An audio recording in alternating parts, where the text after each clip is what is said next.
Beaty Bayo's mother wants her daughter's grave opened, exhumed, a second autopsy. Why?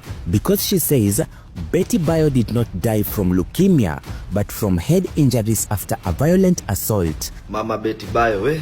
Mama ya Beaty Bayo. That is shocking, heartbreaking, and utterly terrifying. In a shocking twist, Beaty Bayo's own mother and her children have now broken down in tears.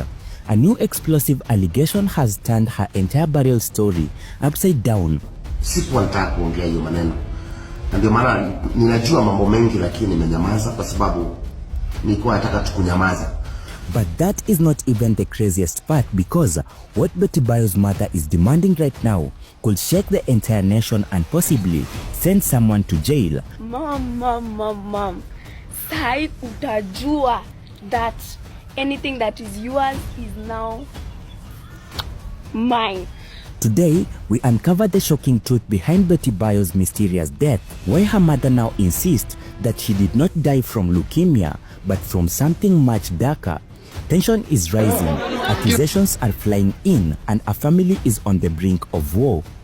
But wait, because it gets even more worse. She accuses Tash of abuse, of stealing millions, of buying lorries in the USA, and bringing other women into the house right after the burial of Beaty Bayo.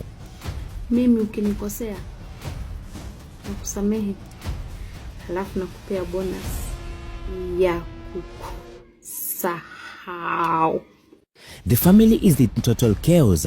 The children are crying and the mother is literally begging for them to be removed from Tash's home before something terrible happens to them. And just when you think it can't get any more dramatic, the entire case may now head to court and Betty's beautiful rest may be disrupted, all because the truth is suddenly not what it seemed to be. Stay right where you are, because what is coming next is even more shocking than this. Well, this is not just another celebrity death story. This is about alleged assault, stolen millions, and children trapped in what their grandmother calls a dangerous situation. The woman who gave birth to Beaty Bayo is crying on camera, revealing details that completely contradict everything we were ever told about the singer, about how the singer died. Was Beaty Bayo's death really from leukemia, or was something far more sinister happening behind closed doors? The allegations are explosive, the family is in tears, and the truth might be buried 6 feet under. Stay with me, because what I'm about to reveal to you right now is going to leave you speechless. But let this be clear. This video has not been done with any malicious intent against Hiram Gitau, or popularly known as Tash, or against the Beaty Bayo family as a whole. Instead, we have done this video to give you all the exclusive information for educational purposes and just to shed light on whatever has been discussed all over the internet over the previous past few hours.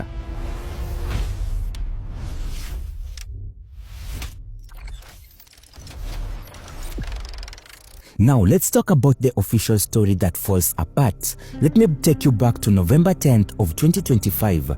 Kenya woke up to devastating news.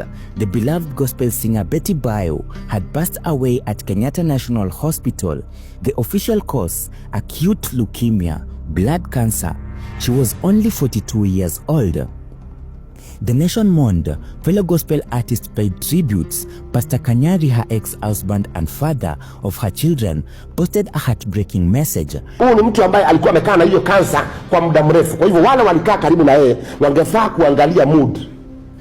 Wangeangalia mood, wakiona kasoro ya mtu wampeleke for a check up, hata kama ni nje ya nchi, hata kama ni kuchanga tuchange, na pengine leo atungekuwa mahali tuko. Rest in peace, Mama Sky, the mother to my kids. But here is where things get disturbing. Just weeks after the emotional burial, Beaty Bayo's mother, Joyce Wairimu Mbugua, speaking from the United States, went live on social media, and what she revealed has sent shockwaves throughout Kenya. Mama Beaty Bayo was crying, visibly distressed, and making allegations so serious that they could change everything we thought we knew about Beaty Bayo's death. She disputed the leukemia diagnosis entirely.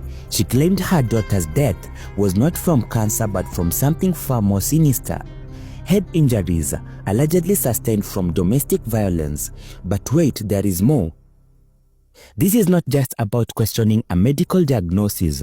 Mama Beaty alleges that Beaty's husband, Hiram Gitau, popularly known as Tashi, was physically abusive throughout their marriage. She claims that he assaulted Beaty Bayo, that police were involved in domestic disputes, and that in the final weeks before Beaty Bayo's death, something happened that left her daughter financially devastated and emotionally broken. The mother is now demanding a second post-mortem examination. She wants Beaty Bayo's body exhumed from the grave, and she is calling for a full autopsy to establish what really killed her daughter. Can you imagine the pain of a mother who believes her child's true cause of death had been covered up? And can you imagine having to demand that your daughter's body to be dug up because you don't believe the official story? Now, let me tell you about the phone call that haunts Mama Beaty every single day. During her tearful TikTok live session with content creator Shirua Auckland, Beaty Bayo's mother revealed the last conversation she had with her daughter before she died. According to Mama Beaty, in the weeks leading up to November 10th, Beaty Bayo reached out to her with a message so heartbreaking that it still brings her mother to tears. Beaty allegedly asked her mother, "Why did you leave me here? Who did you leave me with?" Think about that for a moment. A